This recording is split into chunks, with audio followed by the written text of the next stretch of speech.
The LA Dodgers spent $700 million on Shohei Ohtani. Shohei Ohtani, obviously the richest contract, not in just baseball history. In today's episode, we react to Ohtani signing and stay tuned for the Lakers winning the in-season tournament. Obviously, I'm representing the Lakers a little bit here. The in-season tournament champs. And we react to the chaotic NFL playoff picture.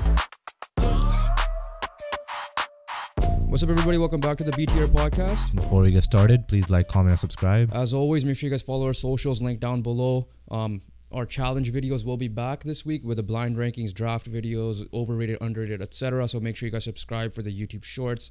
Follow our TikTok and Instagram for the Instagram Reels. And as always, audio listeners, make sure you guys download the podcast and rate it and review it as well.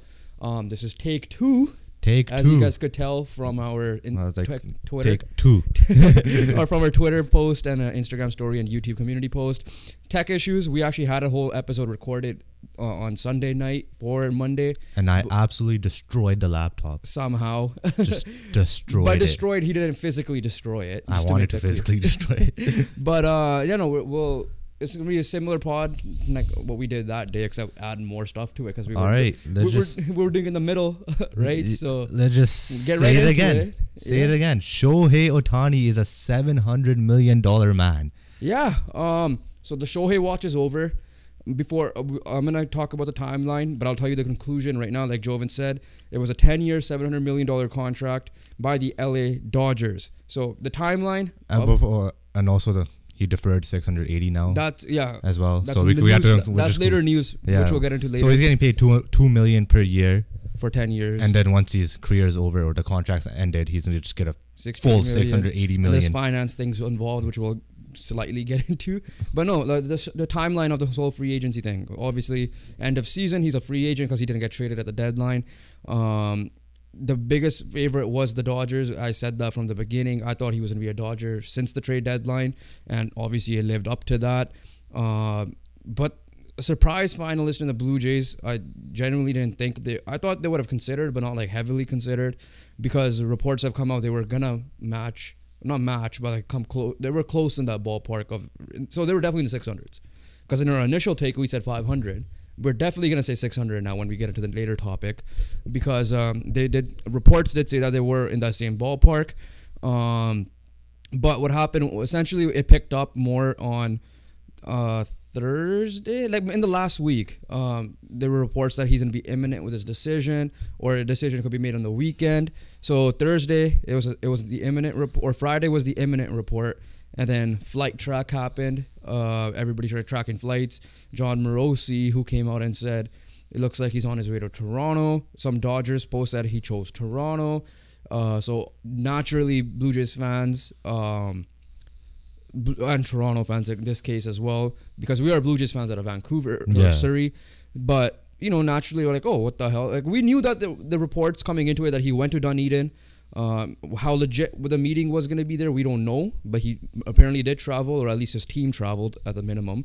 The Blue Jays were a finalist with the Cubs, Rangers, Giants, Dodgers, and the Angels, and ultimately being the two LA teams and the Blue Jays. Dodgers, Blue Jays, Angels were the final rankings from what the reports were like. Whether how genuine it was, we don't know. We'll never know until ESPN or whoever does a 30 for 30 to know exactly what happened, because it was a saga for sure. Yeah. So flight track started happening. Blue Jays fans, that's when I was like, okay, the Dunedin report comes out. I'm like, okay, I could kind of believe it, but I'm still skeptical. Ever since the whole Kawhi thing and everything like that, I'm like, I'm going to be skeptical. I'm not going to believe it. Then the flight news comes out from John Morosi that he's on his way to Toronto. Actually, you were more hopeful than I was at that point. Like, why the hell are you coming to Toronto? Yeah. And I'm still like, okay. The stadium's in renovation. I was still skeptical, right? I'm not sitting here saying, like, I'm not going to lie and be like, oh, I did not think he was going to be Blue Jay at all. Yeah. My hopes did get up slightly, but I didn't bring it up to the max. There's the stadium's in renovation. There's nothing to do in Toronto regarding baseball at the current moment. Yeah. Other than go sign a contract. And so ultimately, John Morosi drops that report, but then Bob Nightingale and another person said, no, he's actually in his South California home, I think in Anaheim still. So at that point, when that report comes out, I'm like, okay, it's over. I think he's a Dodger. It's over. At that point. Turns out it was Sharks, Tanks, and Dragons Den Robert Herjavec, who's one of the Sharks and Dragons from those shows that was that guy on the flight. And then, but you know, that doesn't mean that he was not gonna come, because that's just whatever, right? People are just flight tracking. I'm just like whatever about that part. Next day, Saturday, you know, then it drops. I got a message from a friend literally saying "fuck" on the message, and I'm like, okay, I know what this is about. I look at it, got the noti. It was 10 years, $700 million. He becomes a Dodger. So our initial reaction, mine first, and I'll let you speak, is, like I said, I thought he was going to be a Dodger for many reasons, only because he wanted to be in LA, bigger city, I guess. I'm not saying, like, our pitch was, come to Canada, you'll have a whole country behind you. Now you have a whole hated country behind you, I guess. But in terms of, like, the hopes up and everything, it was, like, again, we were Blue Jays fans in BC, so naturally Toronto fans are always gets hyped up, aka Maple Leaf fans that become delusional at times, or whatever the case may be when it comes to their fandom. So I wasn't at that level as they were, but I don't blame them. At the same time, I'm not, if reports are coming out and saying that he's traveling to Toronto, Toronto's a finalist, I don't blame him for that. So before I bash Toronto fans, Toronto media for that, I don't blame them. But that was just my natural reaction. In terms of the 10-year, $700 million, I'm surprised in a sense that it did go to 700. I know you are the opposite slightly. I'm going to say I'm surprised, because I thought it was going to be 600 something before the injury. Then I thought it would drop in the lower 600, higher 500s. So for me to say 700, that made me think that the Blue Jays were just used as a pawn in this situation. That essentially it's like, okay, I'm going to travel down to Eden to put a scare on the Dodgers. We're going to, you know, conspiracy. This is not fully true, because the reports are still saying that Blue Jays legit had a threat to sign him. Again, we will never know. Shohei Ohtani is the only one that will know that. That to get an extra $100 million even in the contract to make it 700. I never thought it would start with a 7. I'm gonna just make that clear. I'm not even gonna say like I had zero chat. I literally had thought it was not gonna start with a 7. That's just me. That's my overall reaction of the whole fiasco. It was fun being on Twitter. It was fun just seeing the reactions. I think it was good for baseball in a sense that, you know, this is the biggest free agent that's on the open market since LeBron James first left Cleveland. The first time when he left for Miami. That's the level of this was. I don't think anything will touch this, especially numbers wise. Yeah. Because we'll get to the Soto and all that, whoever we think is going to get the big money later on. But yeah, that's my initial overall reaction. It's what I expected, honestly. Am I disappointed the Jays didn't get him? Of course. I'm a Jays fan. I want, like, Soto's out of the picture now.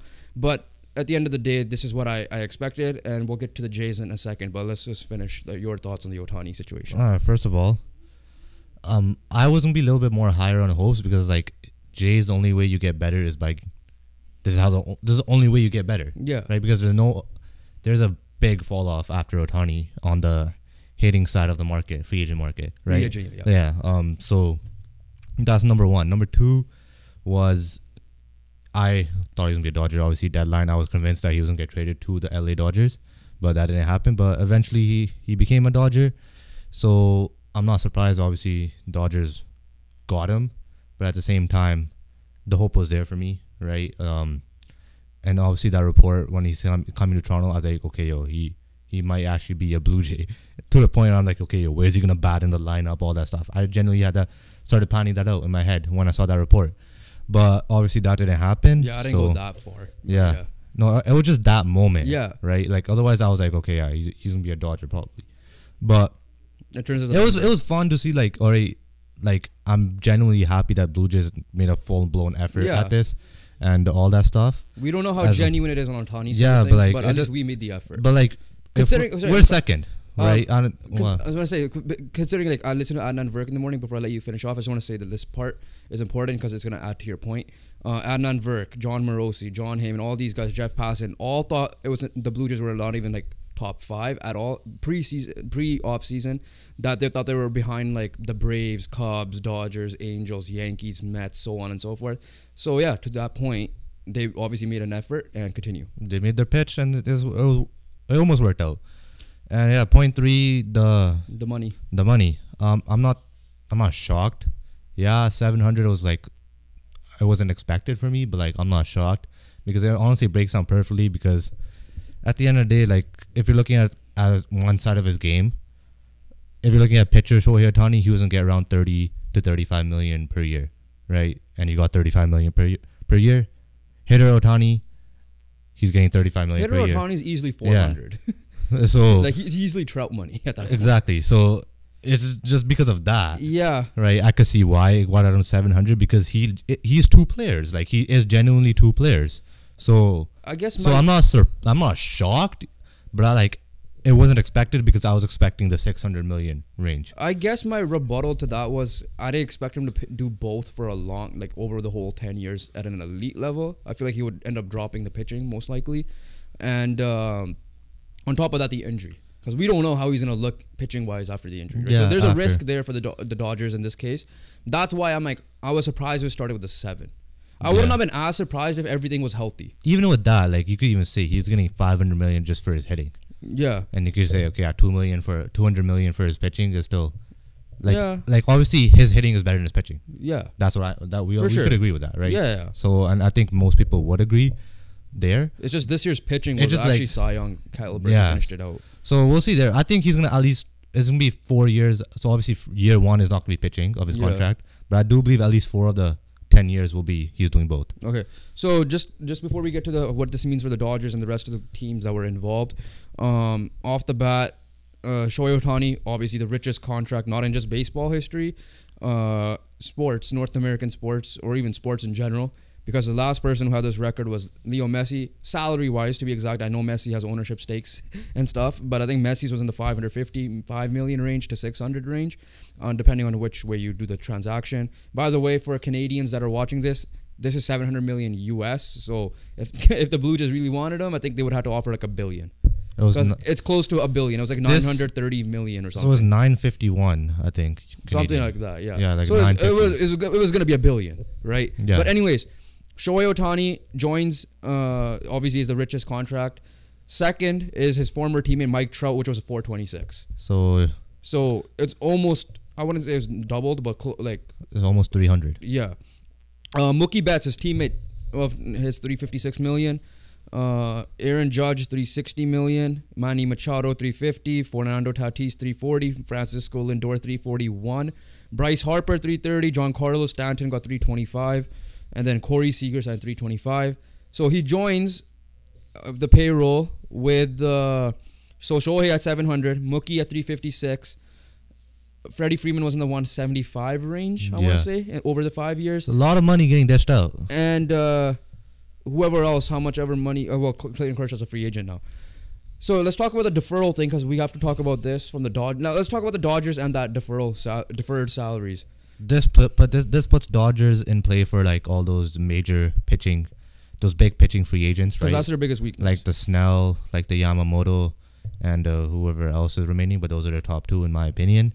And so they could generally go add someone there. And honestly, they could add even another batter if they need to because they could use someone. I think they could use I still think they need to, yeah. Their outfield batter, like an outfield position player. Unless they bring back Cody Bellinger.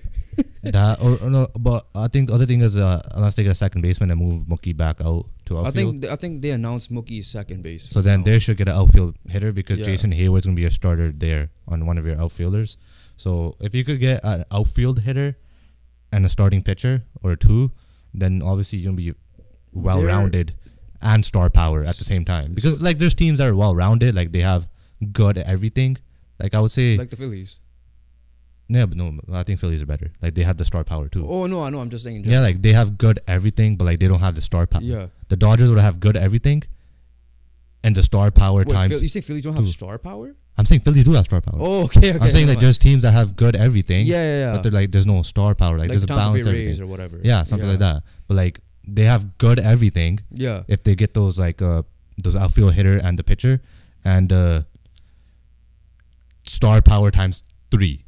With freaking genuinely the MVP for the NL could be Ohtani, Freeman and Betts could be your top 3. Yeah. Because last year we saw Freeman and Betts be 2 and 3 obviously after I'm Acuna. not gonna disrespect Acuna. I think one of those two will. But I'm saying there's genuine yeah. No. I agree. Full blown potential of that happening. Yeah. What'd you call it? When it comes to them as the pitching, right? They're in the pitching market. Kyler Glass now. Whatever free agents are there, I don't know if it's obviously let's talk about the deferred salary, right? I saw a meme where okay, you know what? the A's probably offered $1 million for 700 million years or whatever it is. I think someone said like, oh, the Dodgers weren't that far off, I guess, because it was $2 million a year, right? Yeah. Because of that, because of the deferred salary, that's how Ohtani wanted it. Yamamoto is now, I think, the favorite to go to the Dodgers. That's just me, because obviously you add Ohtani there, right? Talking about Yamamoto, his favorites are the two New York teams and the Dodgers at the moment. Obviously, he met with the Giants. I think a report came out he met with the Giants. But the Jays will still be a thing, but this is not as hyped as Ohtani is. Yeah. Cubs will probably be in the picture, right? Stuff like that, right? And overall, though, with the team, yes, they're the favorites. If I were to pick over even the all MLB, the Yankees will give up a fight. I'm gonna say that right now. I'm not saying it's like a 4-game sweep when the Dodgers. Yeah, 100%. They have the best. They have the best outfield in baseball. Yeah, and but if you look at the NL side of things, I'm still not gonna say sweep because of the pitching, right? Clayton Kershaw's a free agent. I'm sure they'll probably find a way to bring him back. Maybe. I'm not gonna sit here and say like be dumb and say because you added Ohtani, but because it is baseball, shit could happen, right? And I have to see their pitching, and we assume their pitching will get better. Like that's the assumption. Like the thing with this is, it's clear because it's baseball when like your 2 star players last year were 2nd and 3rd in MVP voting, and were absolute duds in the Arizona series. Like Freeman and Betts were like terrible in that series. So that's what baseball is. Obviously, I'm not projecting Ohtani to be that, right? But like it's baseball. Like genuinely, like we saw the Diamondbacks win the World Series. Yeah, it's like we don't know. We cannot predict it. We cannot predict. You won't be surprised if the Dodgers miss. The World Series. The recent evidence of this playoffs and how it's like we cannot predict how baseball works. Yeah, especially in the playoffs. When it comes to the Dodgers, though, like obviously, like I said, I won't be surprised if they don't win it all, or even make the thing, because I still think the Braves are good. And who knows? Ohtani. I mean, I think I'll be a little bit surprised. I'll be surprised. Ohtani hasn't been in the playoffs, so I'm not saying that like. Is he a playoff performer? Exactly. if we're really gonna exaggerate, is he really a playoff performer? He's so good. My rebuttal though is a World Baseball Classic. But he's so good that the only knock we could think of him is that he might not be a good playoff performer, because he's never been to it. Exactly. So that's the only knock we have against him. Like obviously this guy is just absolutely world class. Dodgers, let's see. Like for me, I'm gonna see the pitching. Once I see the pitching, then I know that they should be top of the top. I mean, Buehler's gonna be back. Depending on what they do with else, I think their Dustin May should be back as well. Kershaw, depending on what happens there, he's a free agent. Yeah, and then Yamamoto. It's gonna be better than last year. That's what I'm trying to say. It's gonna be way better than last year. Yeah. Let's leave it there with the Dodgers, because like I said, it's dumb. It's gonna be here. But let's talk about the big finalist. Before we go to Blue Jays, let's talk about Angels, because this one will be very quick. Sure. Rebuild, trade Trout, and congratulations, you played yourself. Yeah. Like in the hindsight, you didn't bring him back. Just go. You. I don't know how you mess up when you have the 2 best players in baseball. Yeah, like I don't understand it. But rebuild. Literally trade Trout for some pieces you can. And leading now, let's go to the Blue Jays. Angels, you failed. I don't think you're gonna land any premier players from now on. I mean, they still can. They still can. They still can. Who knows? They can still. They're just the way they are, right? But they're cheap as well too. As well. Yeah, that's true. Blue Jays. What does this mean? Because Soto just got traded. Actually, no. Before we go to the Blue Jays, let me just answer that question. Will Juan Soto be the next $500 million player? Assuming he's still Soto. Yeah, I mean, assuming he's still Soto. Yeah, assuming he's still Soto. Because he hasn't shown signs in the previous years. Yeah, obviously. Yes.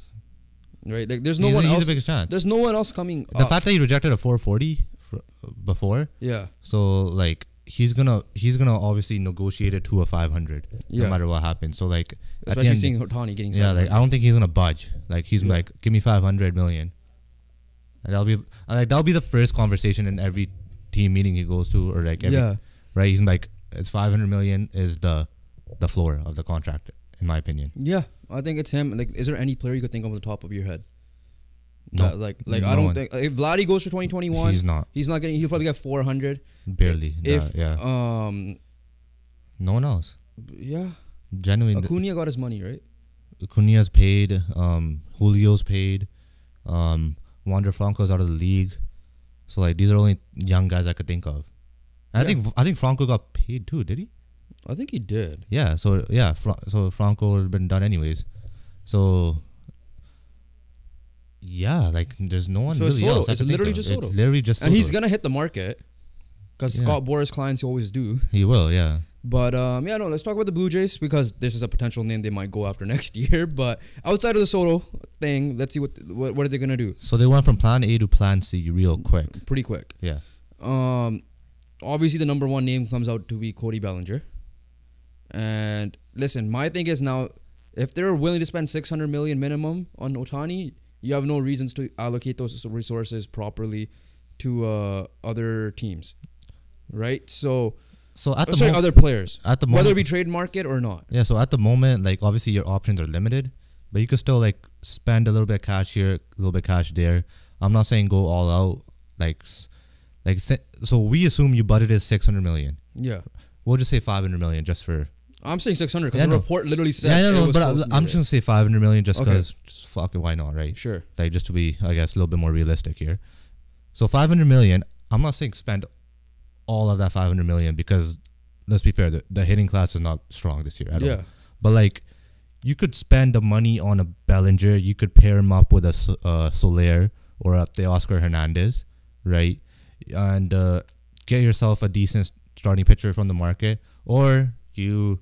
I know it doesn't be bold, outrageous, and I don't think it's gonna happen. But you should. It should be something that should happen, or you try for it because the reports already shut it down. And you're gonna take my thing that I said from the original. Exactly. Stealing my original work. Yeah. That they'll never see, I guess. Mike Trout. I said it. Okay, no. Mike Trout. Yeah, no. I don't care what the reports are. I think if Mike Trout gets traded, he's gonna be a Philly. That's just me. But if I'm the Blue Jays, I'm calling Mike Trout. Sorry, not just Mike Trout, but the Angels for Mike Trout.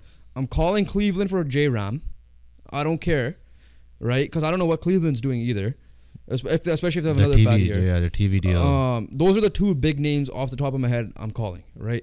Because the thing with the J-Ram is his is a no trade clause. True, but I won't be surprised if he comes. So if he's gonna want to be a J, yeah, like he's gonna have to say yes to a trade. I'm sure Mike Trout has that in his clause. There's no way a guy like Mike Trout doesn't. But yeah, we don't know. But at the same time, you call him. Do what you did for Ohtani in the trade market for those two guys. You go get Bellinger. But the question is, would you pay Bellinger Springer money? No, that's me too tough. Because I think that's what he's probably looking for. Yeah, he probably is. Because I think the reports are Jays are looking to trade Springer and get off that contract, even though I think they shouldn't. Because I think it might have been just a down year for Springer. I know he's getting older. I'm not saying that. But I don't know if that's just his bias off. There's genuine concern because of he went on a 0 for 35 streak. Yeah, I know. Right? So I don't know if that's just a bias because I am a fan of Springer, and then 2, it's also because he wanted to be in Toronto. So keep the guys I want to be. Which, by the way, Kevin Gausman came out and reported and said came out and tweeted I'm hearing all this shit about not wanting to play in Canada or Toronto specifically. It's a beautiful city. Go Canada, and he spells go like the LSU Tiger way. Go, EAUX or whatever the ending. Yeah. And yeah, so at the end of the day, when it comes to I'll understand it if it's the Raptors. I will not understand it for baseball because Springer, Gausman, Bassett, Barrios, these guys extended or signed here, right? Vladdy's willing to stay. He said it already. He's still a big name. At the end of the day, he's still going to be a big name. Yeah, he's a big name. Bo Bichette, I think, is willing to I'm hoping willing to stay. So there's no reason. Manoah has publicly said if Manoah obviously turns it around for Office first of all, but I don't think it's an issue in baseball. It's more of an issue with the Raptors, and you could probably agree to that. Yeah, 100%. In terms of signings. But anyways, back to the Blue Jays. Take a shot at Yamamoto if you want to make your pitching even more elite, and hopefully for a bounce back in Manoah. So you'll have the top guys. I don't know if Yamamoto's a lefty or not, but he's 25. That's what he is. That's fine. You go out and do it. But outside of that, Soler, pair that with Bellinger. And now, unfortunately, Bellinger might get that money. I have to say it because I think he's gonna get the Springer money. do you bring back a Matt Chapman? I don't know. I know some Jays fans aren't too keen on that if he's looking for Springer money. But then that defense is elite on that side, so I don't know. Because Heimer Candelario is off the board. We could pay that defense with anyone else. Honestly, like that defense doesn't have to be that elite when you don't provide anything offensively. Yeah. Right. Like we could have someone who could hit better and defend at 50% of Matt Chapman's defense. It will still be enough. Yeah. Yeah, no, we'll see. Cause like I think at the end of the day, you have to you have the money to allocate. Go get Bellinger.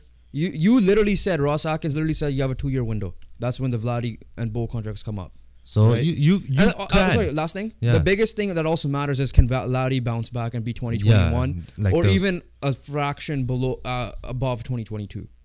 Well, like halfway above 2022. Yeah. So anywhere in between 2022 and 2021, basically. Yeah. Do not be 2022. We're not winning this year. If you're 2022, we're not winning. If you're 2023, we probably might have. And the key thing we might have the number one overall pick, and if we're 2023, key thing. Okay, well, no, that's a little extreme. The key thing is because you haven't seen the. Well, fine, we're missing the playoffs. If you're 2023, the key thing is, when Vladdy was successful, obviously he's working out. So I'm giving him all the credit in the world. By the way, did you see him like launch balls with a metal bat? No. Oh, it's on Sports Center. Like he won like a thing in Puerto Rico. It's a metal bat and not just him but many other people, and the way the ball just flies out. Yeah. It's like a golf swing on like Top Golf. Anyways, he has to obviously be better. But then the reason why he was good is because he had Teoscar Hernandez behind him. Right, 2022. I think Teoscar was injured for a lot of the year, so that's why he struggled a bit there. But then when he came back, he was kind of back. Right, so it's the same thing. Like obviously he helped when he had Marcus Semien in 2021 or 2020. Sorry, but or that was 2021. 2021, but. Yeah, but at the end of the day, this team they need to go get these hitters.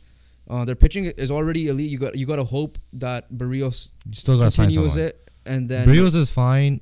Kikuchi's the main concern, and then Manoah, and then Bassett and Gosman. You expect hopefully to be the same. Yeah, that's it pretty much for the J side of things, right? Just like the thing is, you're not dead. The key thing is Vladdy and then get the pieces. You're not finished. You getting Ohtani doesn't mean you're done. Yeah, right. Like you go. You still have decent options out of the division. Yeah, you still have decent or conference. You have decent options still in Bellinger. You could improve your team still, so still do that. It's just that it's going to be not the most flashiest way possible because he's gone. Yeah. Other teams that are involved, obviously the Giants are looking at Yamamoto. Giants have been like snake bitten because of the whole Correa situation and then the arson and Judges situation. Yeah, man, dude. One thing I learned from this is like, do I trust these people anymore? The reporting anymore. For any sport, but yeah, I think that's it pretty much from that. Yamamoto we already mentioned. I don't think any other news really happened. The Dodgers and Yankees did a minor trade to help finally facilitate the signings of Joe Kelly, who wants the Shohei jersey, so they could share number 17. But and Ohtani is officially a Dodger as well at the time of this recording.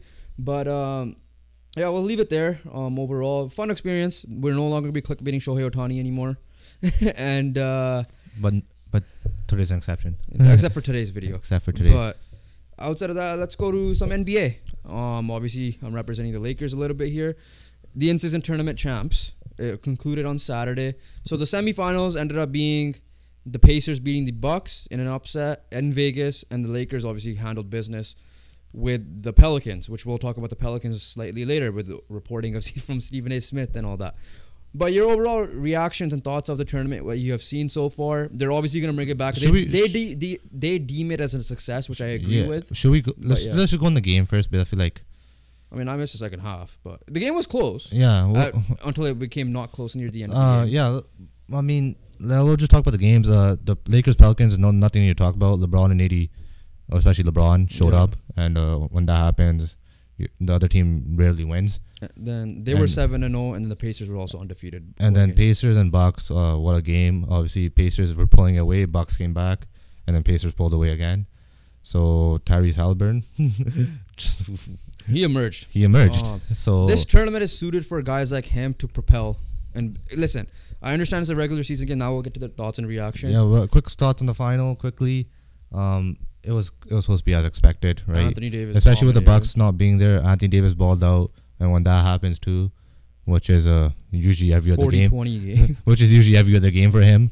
So it's gonna end up being a Lakers W, especially with a team like the Pacers being in there instead of like a Bucks or a Celtic. Yeah. But no discredit to the Pacers. I mean, you upset them. Like, it's not your fault you made it, but the Lakers were supposed to win this and they did.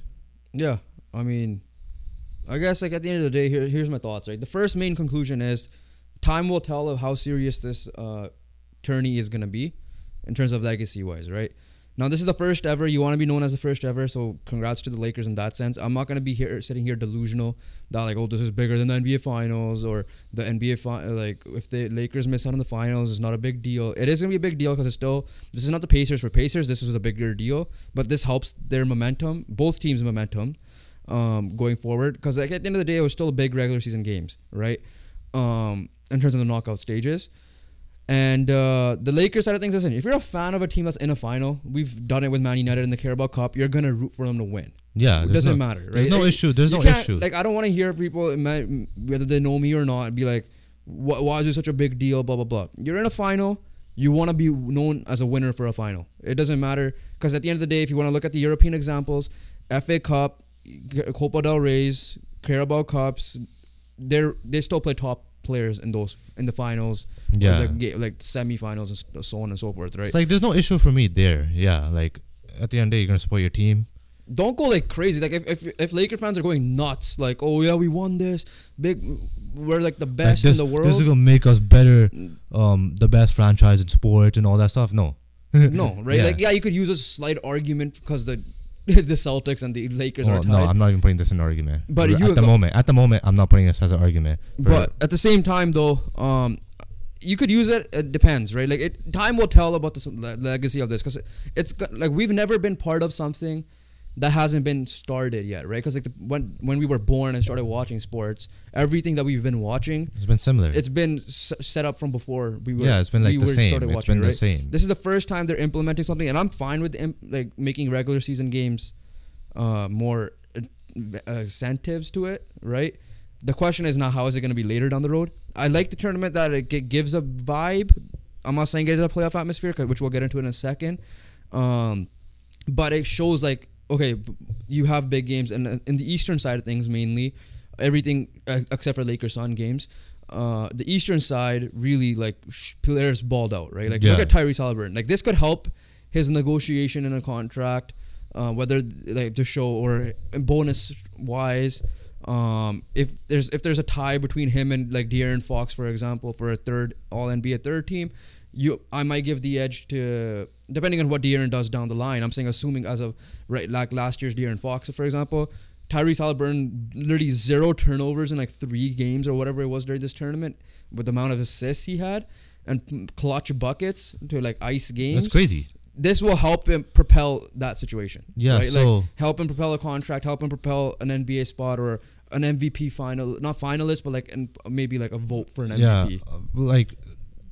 That being said, Jokic is still MVP. I'm not saying like like the thoughts on the tournament, I don't think it was like you could deem it as a success, yes, but it's nothing over the top happened really for me personally, because I feel like you still got probably 1 or 2 games extra of like proper regular season games, right? Because I feel like if it was still normal, I feel like we would have gotten some good regular season games in December, like how we got the Kings Clippers game last year, right? That didn't have anything on the line other than just being a normal regular season game. So like games like that happen all the time. So so I would say it met expectations, but didn't really exceed expectations. I guess what the flaw was before we get to the knockout stages was like, you know, the Raptors lost 2 games.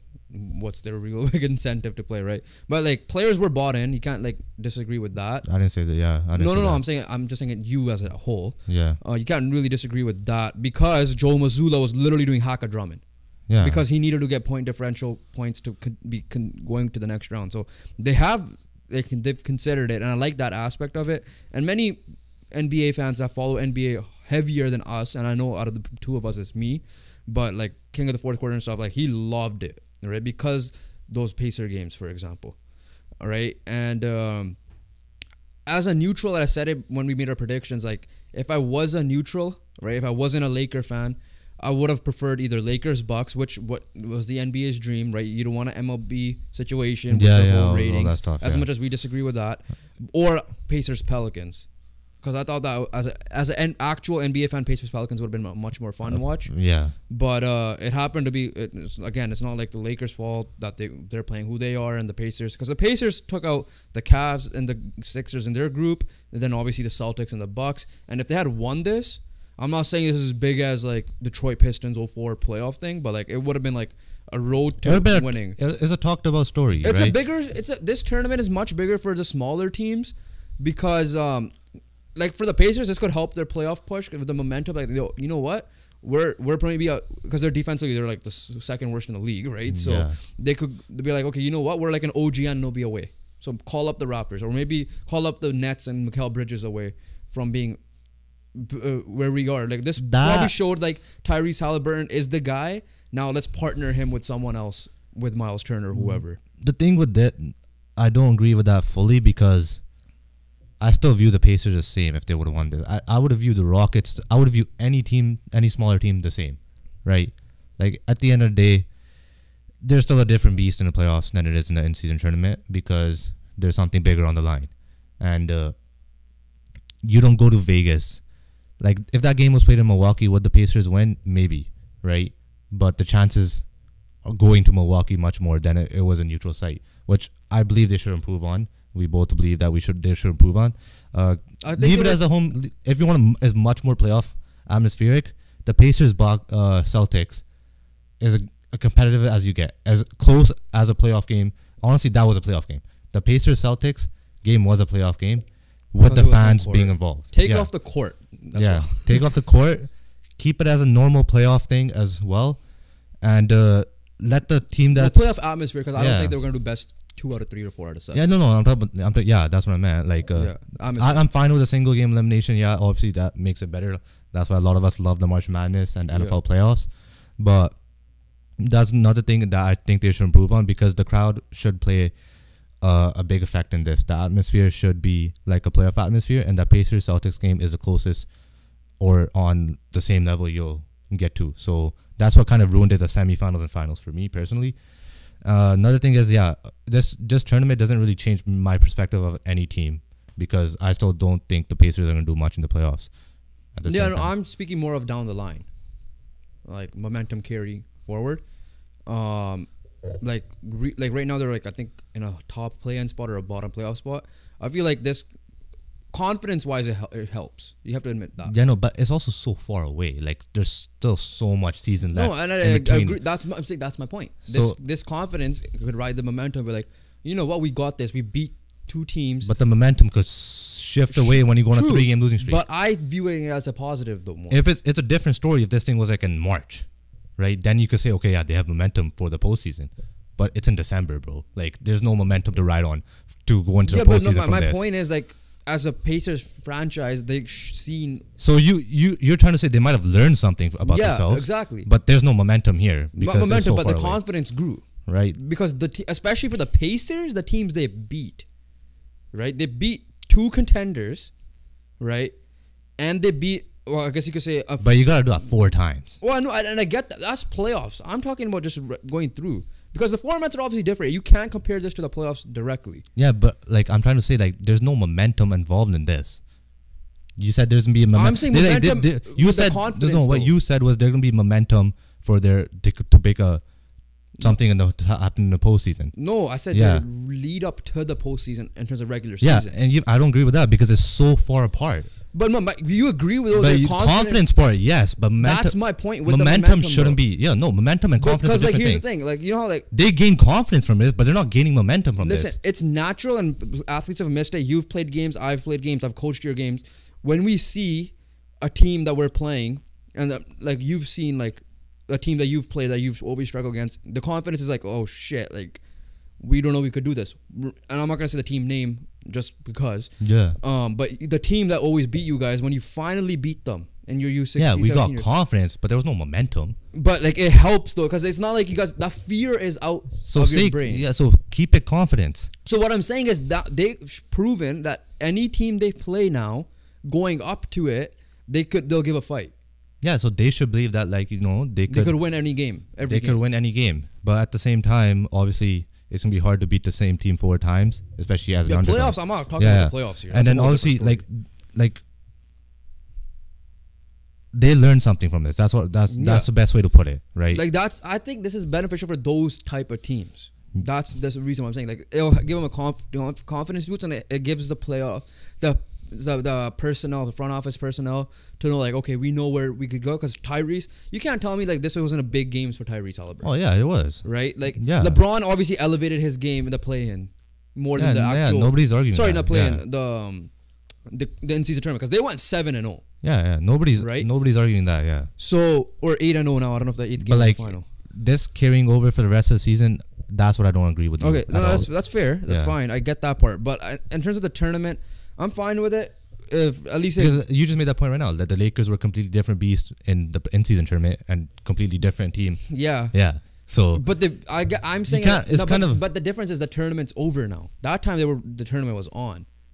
You get what I'm saying? It still doesn't matter. But I'm just saying the tournament was on. So I'm saying, like, this doesn't really, like, because LeBron, I guess the main reason why LeBron also viewed it, because he said it, for him and AD, the money doesn't make a difference. It's 1%. I mean, 500K is 500K. Don't get me wrong. Yeah. But in terms of the percentage of the salary, the G League guys doubled. The two-way players doubled. All right? The guys like Christian Wood and those guys made like 30% of their salary now instead of like doubled, right? So for those guys, if you're a true teammate, and LeBron, that's something to play for. Yeah. But like, I just don't think like this changes anything for any team. At the end of the, and honestly, that's probably what they're going for. I don't know what the hell they're going for. I think the issue, but the thing was, like, I'm just gonna quickly finish off here, is it like the pace? Every team is still the same. That's what I'm trying to say. I think the issue is the Pacers are still the Pacers. Two things are time will tell. The second thing is, I feel like where it kind of goes down a little bit is, like I said, when the Raptors lost 2 games, and then when they play a team like the Magic who needed to win. Yes, the Raptors should be incentivized because they want to make the play-in or playoff spot, right? So that incentive should be there, and I'm not saying that's the case. But in terms of the trophy, they could just be like, oh, we could rest Siakam this game because like we're already out of it anyways, right? By rest, I mean like if he's slightly hurt, we don't want to focus.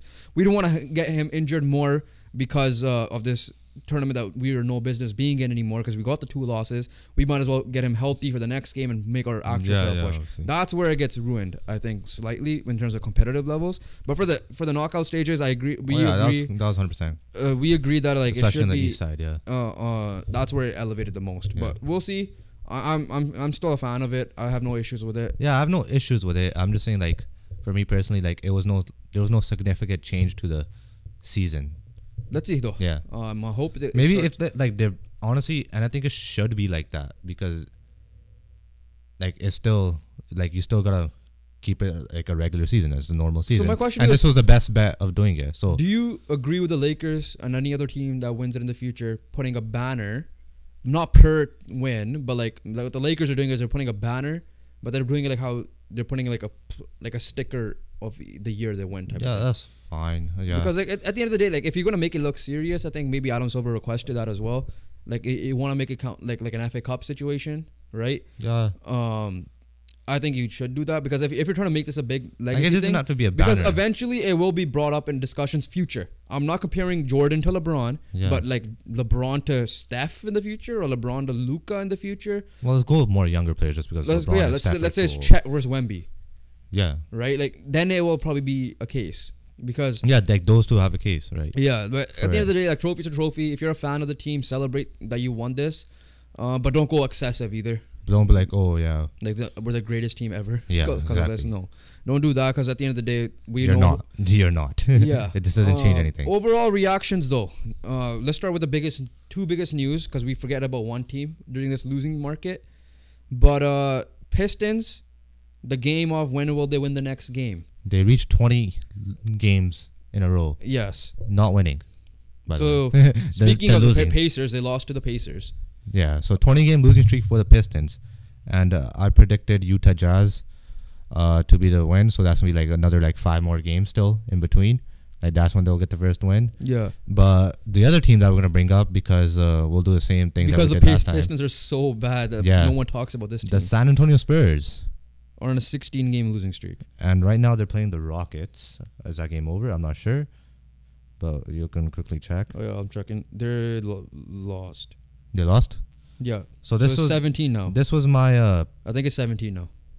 Yeah, this one was my prediction. Like it would be the Rockets. They would the original recording. But then the further cutoff point would be like, I forgot who it was. Well, I mean, we're probably gonna do it right now. Yeah, let's do it right now for the Spurs. So we said the Rockets. I was like, Rockets are potential, but like just in case they don't. So I will not be surprised if somehow the Lakers lose. But they have 2 Laker games: Pelicans, Bucks, Bulls, Mavericks, Jazz, Trailblazers, Celtics to close out the calendar. I'm saying Trailblazers. One of those Trailblazer games, they'll probably break it.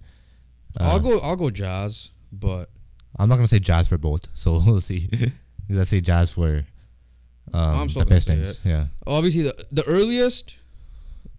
I mean, the earliest was the Rockets. Yeah, I guess. Yeah, like logically on paper. Actually, no. The latest I'm gonna say is Bulls. Sorry, the latest. I'm gonna say the Bulls. You can go even ahead. I'm gonna go ahead. I'm going with the Bulls.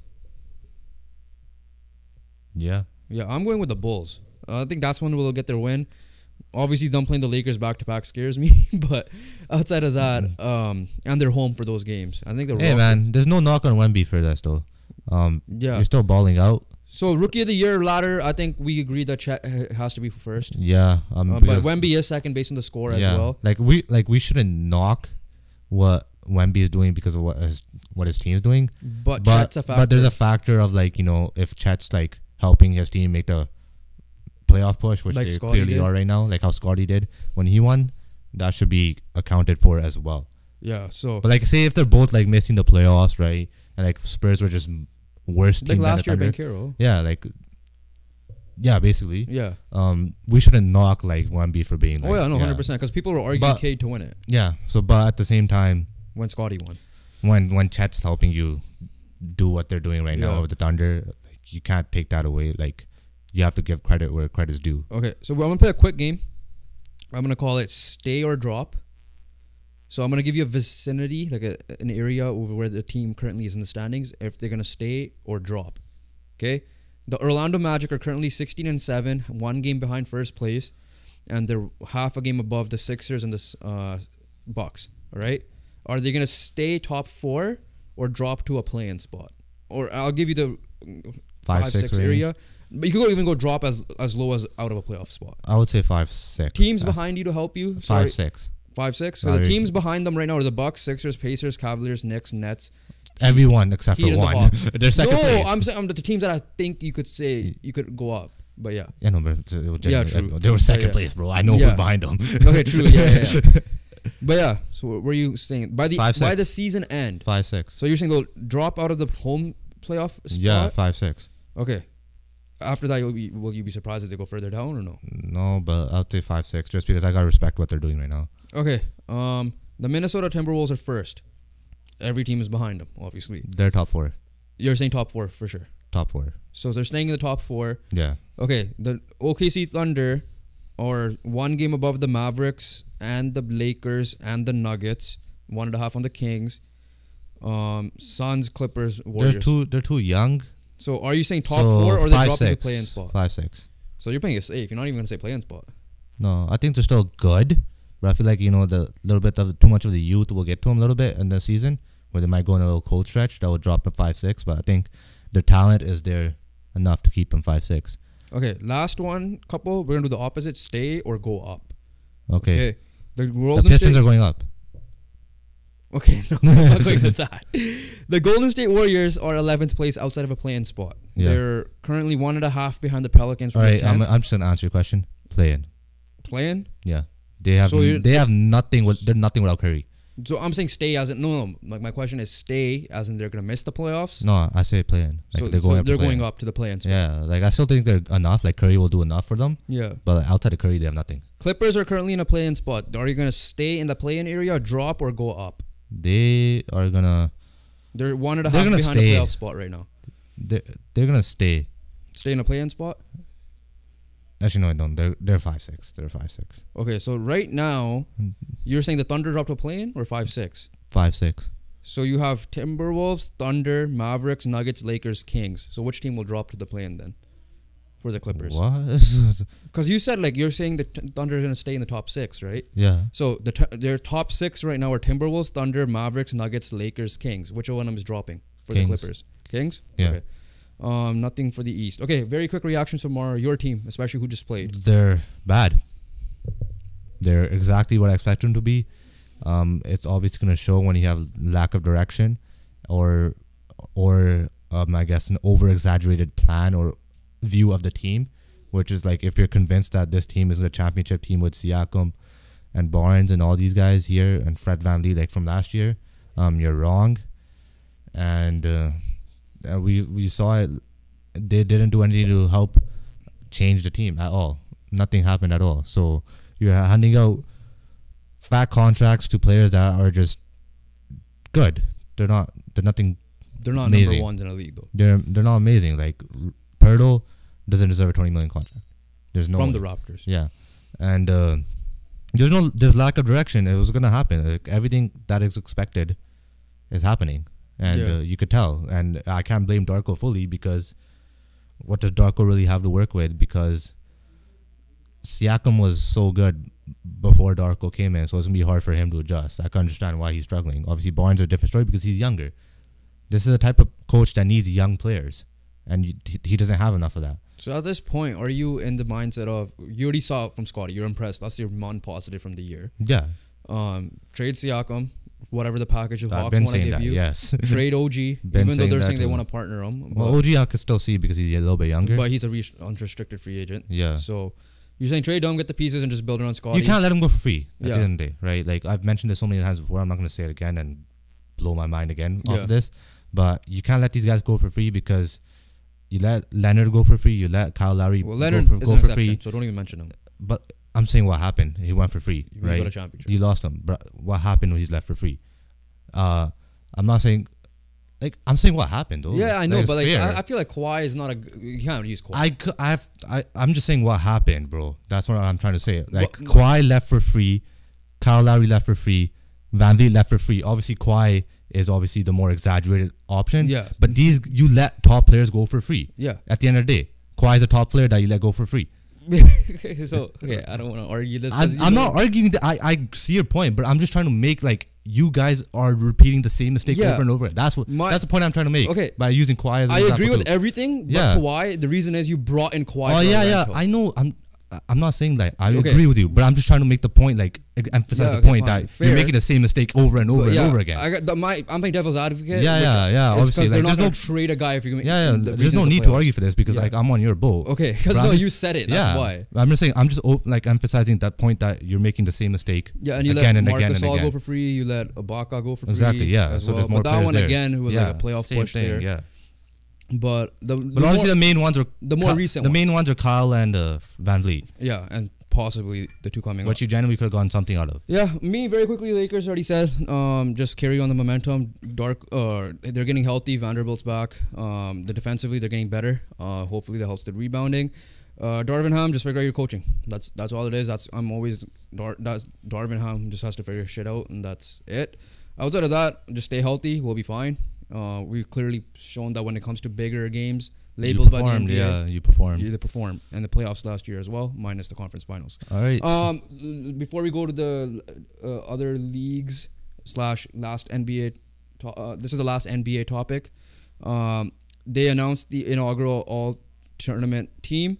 4 guys were unanimous with Tyrese Halliburton, Anthony Davis, Giannis Antetokounmpo, and LeBron James. The only guy that was not unanimous was Kevin Durant, who got 7 votes. I think other players that got votes, they didn't say here, so I'm not going to bother looking at it. Yeah. But it was like guys like Miles Turner and stuff like that. And then one more last NBA topic. Zion Williamson wants to remain fat. Oh yeah, that's okay. We were gonna reaction. Yeah, that's the last reaction. Yeah. Yeah, and he's basically reported saying that he's not gonna follow his team's diet plan or anything like that. But the only thing I could see is like if he has his own personal nutrition or thing he wants to follow. Yeah, but like that's not reported. So what I'm taking away from this report is that he is just being a full-blown idiot and doesn't want to take care of his health. Take it further. Stephen A. Smith came out and said like the chefs and everybody in New Orleans are happy because this guy will eat the dinner table essentially. So I don't know, man. He's like obviously he ain't like doing what Jamarco Russell's doing. Clearly he's still balling out, right? Like he's still good. But the problem is you're gonna be the biggest what if because like you're gonna get hurt. obviously you're not the biggest talent. Like, you were a big talent coming out, but not to the hypes of LeBron and Wemby were. But what you did in college was insane. You busted your shoe open. That's how of a freak you are, right? But yeah, I mean, you're gonna be the biggest what if in NBA history that won't win a chip, and it's your fault. And you got the money. It's your fault. Like, Derrick Rose wasn't his fault. It's genuinely Zion Williamson. Yeah, the guys because like, what are you gonna say if Zion comes out? We're gonna report Zion Williamson is injured. Like, not surprised. I'm not gonna be surprised. I'm not gonna feel as bad because you're asking for it now. Like, you're looking at guys like Derrick Rose, Anthony Davis to a certain degree, Brandon Roy. Like, I feel bad for these guys keep getting hurt. Like, or like just someone like, yo, shit, that sucks. Yeah. I can't say that for Zion anymore because like you're asking for it. Yeah. Anyways, let's just get off. We'll talk about more news comes out possibly later because they're in a play-in spot and they're doing fine. Yeah, like BI is one of the underrated players in the league. Yeah, 100%. Bronny James officially made his debut for USC, coming off the bench, dropped 4 points, I think 3 rebounds, 2 assists. But the main thing is he looked like his dad by doing a chase down block. LeBron Classic James Jr. LeBron James. Chase down block. Okay, we'll react to the NFL soon because something crazy happened. We're watching Monday Night Football on the background. But yeah, I don't even care how much he played or if he just ran for cardio. The fact that he's back on the court, I don't even care about his draft status. I'm not even going to talk about, should teams get him because of LeBron, because I think that's just disingenuous to the kid, let alone but like what you're talking about. Him just coming on the court after what had happened is great. Keep it. Hopefully it continues. You're healthy, bro. And you live the dream. You're healthy. That's the number one thing, right? Like, you're healthy. You're playing the game you love. You did a chase down block like that. You have more points than your dad in the college, so you have something to brag about there as well. Yeah. But yeah, no, like, genuinely, like, it's just good to see you on the court, basically. Yeah. Last thing, WNBA very quickly did their draft lottery, and this is arguably gonna be the biggest WNBA draft we've watched. Yeah. Right.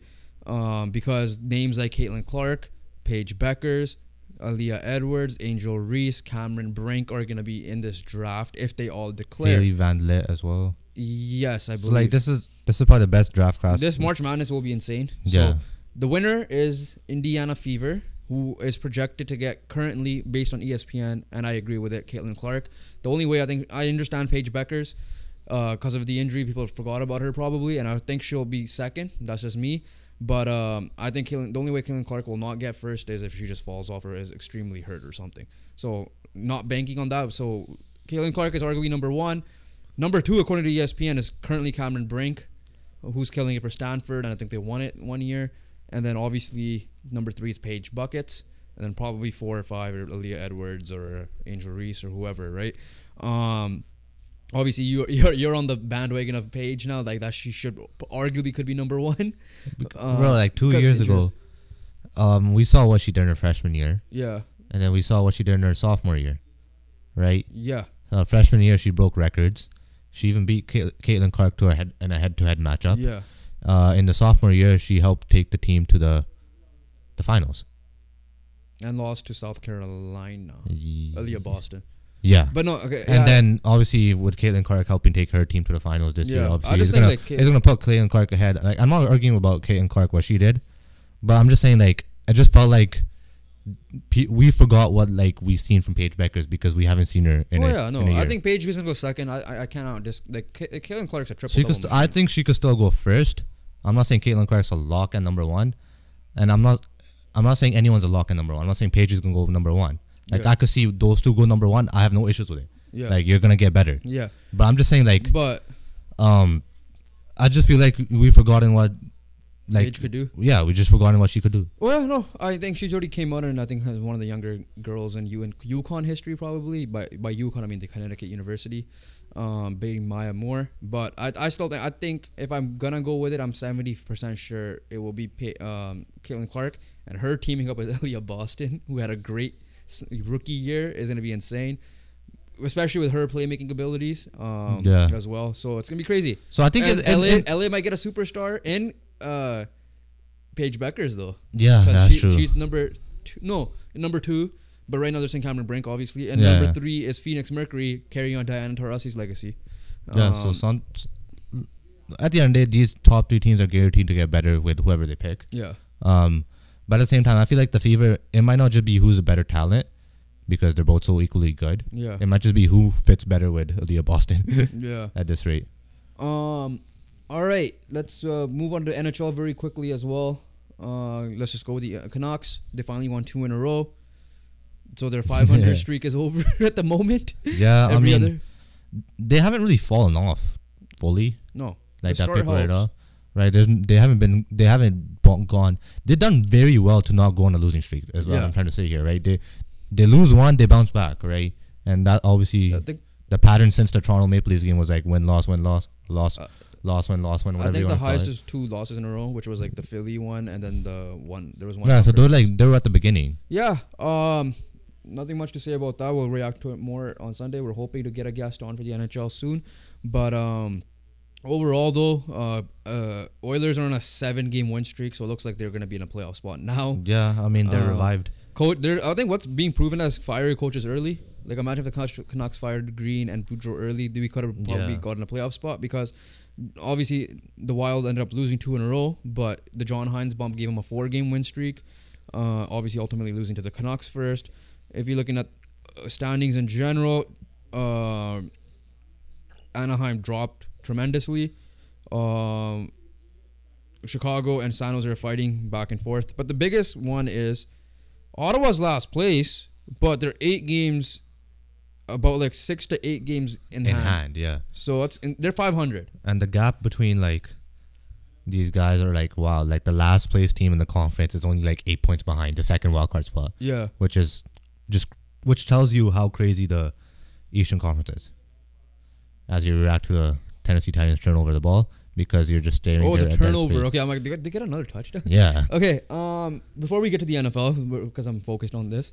That being said, let's go to boxing very quickly. There's nothing much. Oh, I think last thing I want to say is Carolina Hurricanes are struggling very much. Yeah, it's the goalies. Yeah, that's the biggest issue right now. Devin Haney, a dominant performance. We didn't get to watch the fight because we had our own soccer game. But a dominant performance against Regis Progress from what I read and saw. And I think they're trying to make a Devin Haney versus Teofimo Lopez fight happen. By happen, I mean, I'm not saying they're calling each other out. I'm saying the promoters or whatever, the analysts are saying. And I agree with it, with how Haney performed, obviously, especially with the Lomachenko redemption, because that was like a questionable win for Haney. But yeah, so congrats with that. The big fights this weekend, UFC. Hopefully we get to watch it. Main event especially. And if you care about it, Jake Paul versus Andre August is the other big boxing fight. Heisman, before we get to the NFL.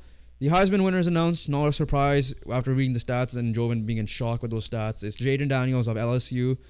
I don't know. I don't think he's draft eligible, or he's draft eligible this year. So I think he'll be back next year. So can LSU make a run at a playoff with a 12-team format? So let's see how it goes with that. Jordan Travis got robbed.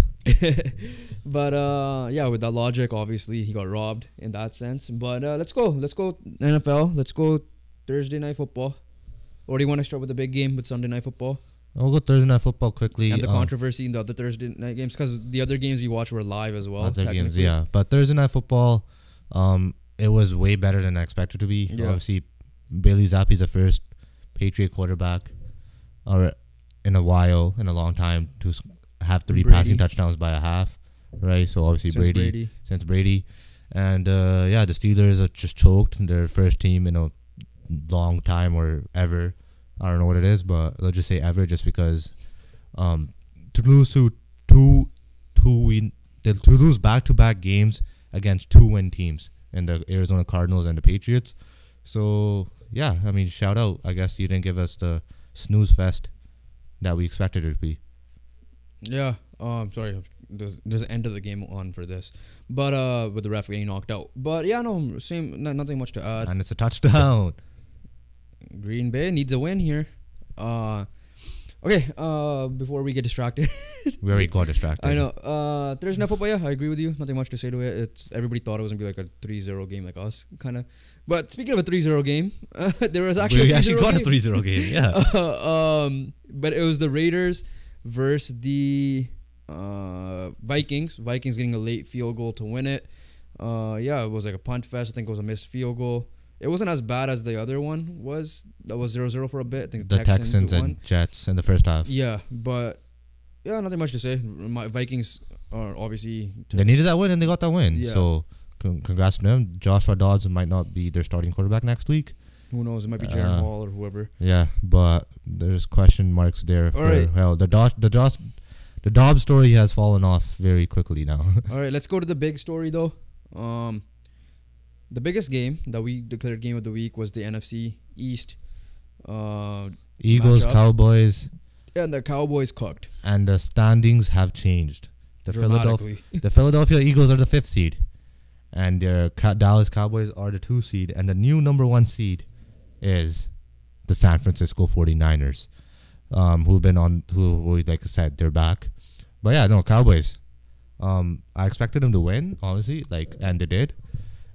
They've won, I think, 6 straight home games against the Eagles now. Yeah. So, I mean, yeah, props to them. Like everything is like I said before, everything since the Niners game has been cooking. McCarthy's play calling has been good. Prescott's been playing at an MVP level. CeeDee Lamb is playing like a top 5 wide receiver, and Tony Pollard's back into the action as well a little bit and being involved in the run game a little bit more. But yeah, Mike McCarthy's not an issue like how we kind of question mark. Yeah. He's answering our questions. Dak MVP? For sure. And no, it's just Tyreek Hill. Okay, is Dak the MVP from among quarterbacks?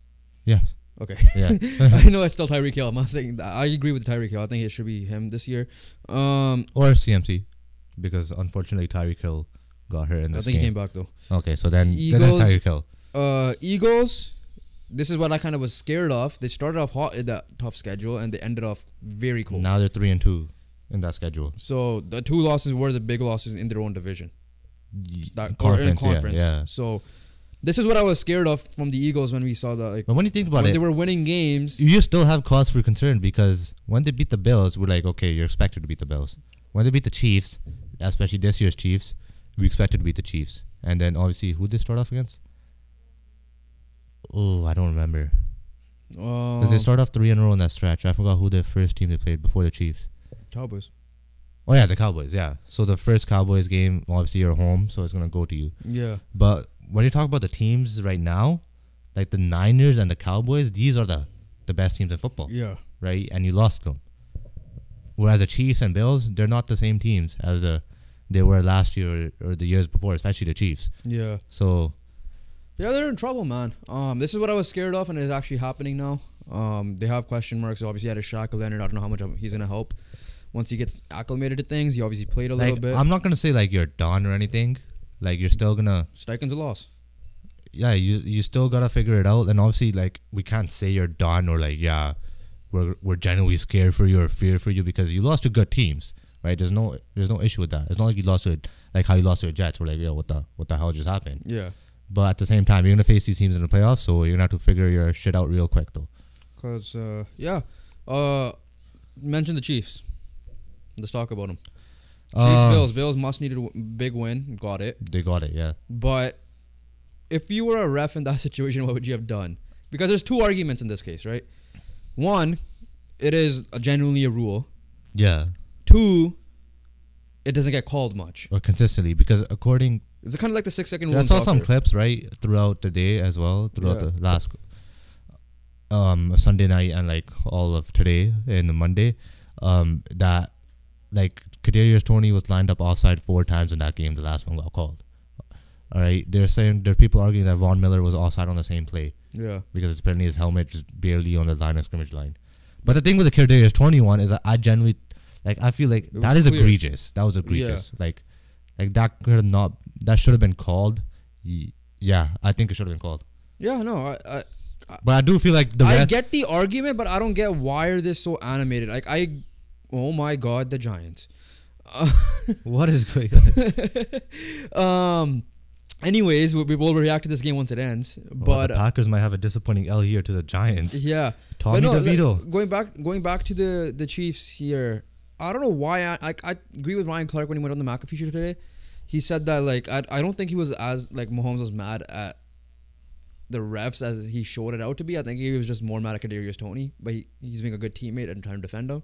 So he wanted a reason to yell at someone. It's the refs. So he just let his frustration out because honestly he's been frustrated. I don't blame him, and I don't blame him. Yes, but at the same time, you haven't been Mahomes either. So like the blame goes all around, but obviously. The main cause of the main concern is the wide receiver group. Yeah. Right? Like the main concern is not Patrick Mahomes. Kadarius Toney's the one who caught the touchdown. Yeah. That was an insane play. I don't know if it was that's also like the main reason. That's also probably another reason why, because like they scored on that play. Yeah. Right? It's a different story if they're like, okay, yeah, whatever. And it's Kadarius Toney time and time again with the drops. Yeah, he's been making some mistakes. So at the I don't know what's going on. Like you can't blame the refs for this game. Yeah, you cannot blame the refs because especially you guys get favored a lot too. You're not. Yeah, you also got favored a lot the year prior, and you're not you're not the same cheese. You're not you were supposed to lose this game. The Bills were the better team in my opinion. Yeah, right. Like the Bills looked more threatening on offense every time. The time I watched the game from the second half, had a performance. I thought he was. Yes, I know. I know. Like the Bills didn't score enough. Don't get me wrong, but every time I saw the Bills have the ball, I was like, okay.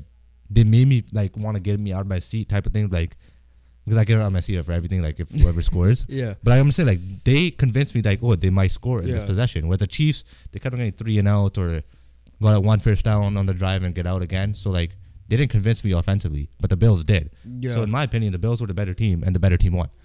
Yeah. We'll leave it there. We'll talk more NFL for that one later. Indy, quick reaction. It was an ugly game. You deserve to lose. Still in a playoff spot. It was just one of those things where like it wasn't your day, but you also made so many mistakes and you can't establish a run, and you could not establish a run game at all. Yeah. And on the flip side, you couldn't stop the run even when getting Grover Stewart back, and at the same time you couldn't get to the quarterback. So credit to Jake Browning, credit to Cincy's O-line, and credit to Zach Taylor. Right there. Yeah. He's not getting fired now. I know for that. Oh yeah. 1, 2, 3, 4, 5, 7, 7 and 6 teams. 2 of them are in a playoff spot. 8 and 5 Jags, 8 and 5 Chiefs, 8 and 5 Browns. So the Browns are 50. Colts and Texans still have a chance at the division. They're a game. Well, because Colts sake, but if it's a 3-way tie, it could be depends. Right. It depends on division record. Yeah. Chiefs are a game ahead of the Broncos now. The Broncos started 1 and 5. The same Broncos that you and Nick Shook laughed at during that recording. And they deserve to be laughed at. And not anymore. But not anymore. We got to deserve. At that time, we deserved to laugh at him. At this time, we give him credit. Cortland Sutton is also an underrated wide receiver this league. He has been. He's been very good. I've been very high on him. It's just that these last couple of years, I remember when I first saw him like a few years ago, I was like, yo, this guy's a stud. Yeah. And then every year after that, I just see a report, Cortland Sutton's out for a year. Yeah. Cortland Sutton tore his ACL and all that stuff. Yeah. Okay, we're going to have a live reaction before we talk about the NFC playoff spot because it could be determined by this kick by Randy Bullock. Randy Bullock, I think former Titans kicker. They cut Graham Gano? 2 seconds. Randy Bullock was on the Titans, right? Yes. Okay, yeah, that's why I was a little confused. So I think Nick Folk, their current kicker, was a Patriot before. All right, let's see. This 37-yard attempt. This is live on the pod. Obviously, you guys cannot see game-winning field goal. This will determine the playoff spot for the Packers. That's why we're going to wait for this. Here it goes. And it's good. Okay, so the Packers are now 6 and 7 based on that. And so the NFC side of things, there's also a lot of... It's the flip side. They're all under 500. Yeah. To the point where the NFC South might get 2 teams. Yeah, they potentially could. The Detroit Lions are another disappointing loss. We already know the Niners and the Cowboys are the lock of the top 2. Like at the end of the day, we know the top 3 in the conference are the Niners, Cowboys, and Eagles. Yeah. Right. The Lions are just on their own category. They're good, but they're not shit like these 6 and 7 teams. Yeah. But they're still good. Like they're still 9 and 4. I believe that's the record, right? 9 and 4 or 9 and 5. 9 and 4. 9 and 4. So Lions, yeah. Like they at the end of the day, they are the 4th best team in that conference, and they're played like it, even though they were kind of bad. They were kind of bad the last couple of weeks, and then after that, there's a dramatic fall off with all these 6 and 7 teams. Yeah. So now with the Packers 6 and 7, so you have the Eagles. Obviously, I'm not even going to talk about them because they're 10 and 3. So the second speed is the 3-0 win. The Vikings are 7 and 6. Packers are now 6 and 7. So I don't know how it's going to play out because it's not updated on score. 6 and 7 Rams, Seahawks, Falcons, Saints. Bears are 1 game behind. So they can't even be counted out at this point with how crazy the season's been going. They're 5-8. Yeah. The Giants are now 5-8. It's the Bears. The Giants are now 5-8. Let's go Bears. Make the playoffs. The Giants are now 5-8. I just want to put that out there. The Giants are 5-8. So you can't. Yeah, you could write them off, sure, but you can't say they have no chance anymore. Yeah, obviously. The teams that have no chance, the Panthers and the Patriots are already eliminated from playoff contention. Oh, okay, yeah. So like Cardinals are 3-10. If you want to, so those 3 teams are out of the playoffs. Yeah. Every other team has a chance. It's gonna be insane. We could say more AFC teams are out too because there's so many teams that are 7-6. So we could say the Chargers are done. We could say the Raiders are done, and we could say the Jets are done. Chargers, by the way, fire Brandon Staley on Friday because I know you're not gonna fire him on a short week. That's what Mike Tanier also said. Yeah. He's getting fired on Friday, especially if the Raiders if they lose. Yeah. Yeah, I know, like both sides, a playoff race, whatever way you want to look at it, garbage or not, it's close. It's a weird season, but we're seeing something. It's close. At the end of the day, it may be close in different ways. Yeah. For one being just one being just way better than the other. Yeah. But it's close. Like right now, like the Dolphins need to win this game to have a chance at the top wild card. Sorry, the top seed. Top seed in general. Honestly, they could. And they're only a touchdown up. They could afford to lose this one. Yeah. But the because Ravens, they play the Ravens, right? Yeah. That's the thing. So if they beat the Ravens, they're gonna be behind the Ravens with the same record. All right, we'll close it out there. We'll see. We'll let you know what the final score of this Monday Night Football game left is with the Dolphins Titans. But one thing I want to say, Trevor Lawrence is back after that injury. That's wild. And he obviously had. They lost, obviously, but like he looked fine at the same time. But we'll see what happens from the Jaguars here in front. But like, this playoff picture is insane. Wild, especially in the AFC. We have about 4 games remaining, so every game counts. Yeah, from here on out. Let's go to soccer. Except for the Panthers games. Soccer, we have couple of big news. We're gonna talk about 2 things mainly. We'll get the reactions out of the way. Liverpool is now leading the league after Arsenal lost to Aston Villa, who's now 3rd place. That's City ended their winless streak, and United got their ass kicked. Yes, and Tottenham kicked Newcastle's ass. So every sport has something weird going on. And this has been a weird Premier League season as well because no one team has taken over. Like last year, how Arsenal was it early on, and then City eventually winning it. Yeah. This year, the fact that Man United are so bad and they're like 3 points off or 6 points off of 4th. Yeah. Like you will never think that. Yeah. One thing last thing with the NFL, Drake May declared for the draft. Yeah. So we have a first quarterback entry in the draft. Yeah. Anyways, back to soccer. Yeah. And then to finish out the EPL side of things, it's been insane. We don't know what's going on there. And you have the La Liga, Girona beating Barcelona, and they're back in first place, taking over from Real Madrid. Barcelona dropped to 4th. And Atletico's ahead of them with a game in hand. So it's going crazy. That's our reactions for right now. But 2 major things we'll go over the Champions League. But before we get we'll end off in the Champions League. But Copa America draw, Argentina. Sorry, not Argentina. Copa America draw is happening this summer. We're gonna have Copa America, Euros, the Women's Olympics, and the Olympics in general. So there's gonna be a lot of soccer in the summer. Yeah. So Group A, we'll finish off on that. Group B, Mexico, Ecuador, Venezuela, Jamaica. Group C, United States, Uruguay, Panama, Bolivia. Group D, Brazil, Colombia, Paraguay, and the winner of Costa Rica, Honduras because of that playoff thing. Group A is Argentina, Peru, Chile, and the winner of Canada or Trinidad, Tobago. Which is very tough as is. And on paper, yes, that's the toughest group, obviously. So Canada kind of made it more difficult with themselves losing to Jamaica. But we all know Argentina's going to get out of that group. Chile is old now, but they're experienced. When you're old, you're experienced. So we'll see what happens with Chile there. So this is probably last hurrah, if anything, but I think it might be too late in general. Peru is decent, but they might not be. They're not good right now. They're not that good right now. But if you saw Peru in the 2018 World Cup, they were pretty decent. And obviously in the last Copa, I think they were okay. Canada, so on paper, Canada should get out of this group. On paper, Canada also has to beat Trinidad and Tobago. Yes. So on paper, we're saying anything on paper as DeAndre Hopkins makes a big reception here. Canada should get out of this group, and yes, on paper they should beat Trinidad. Yeah, that's the thing. I still think Canada is the second best team in CONCACAF on paper. Again, I think they're better than Mexico. There's Because Mexico struggled themselves in this. There's one issue. Yeah. The game is played on grass. Okay. Either way, I saw this thing. I saw this quote from like Fernando Santos saying that on paper we're the best, but the issue is the game is played on grass. Yeah. But here's the thing. With Canada, get in, because I don't even care. I know you guys aren't gonna win this. I think you guys get out of this group for sure. And that being said, we'll react to this at the end. So I don't want to get distracted. So let's the competition level. You're not gonna face this competition to prep for a World Cup because you're broke. Yeah, exactly. Literally, you're broke. Do you want to try to go win on Copa America and coach that way? 100%. But how is the best experience? To be in that experience of a World Cup. You're hosting. You ain't trying to. Ever since the Jamaica game where you qualified at the Ocho, the moral victory aside from Belgium has been shit since. It hasn't been good. Yeah. Right. And the moral victory meaning they should have won that Belgium game but lost 1-0. But after that, it's been a shit show. Go out there and do something. Get in. Show that you're actually worth it. I don't know how Mauro Biello, if he's going to be the coach or not.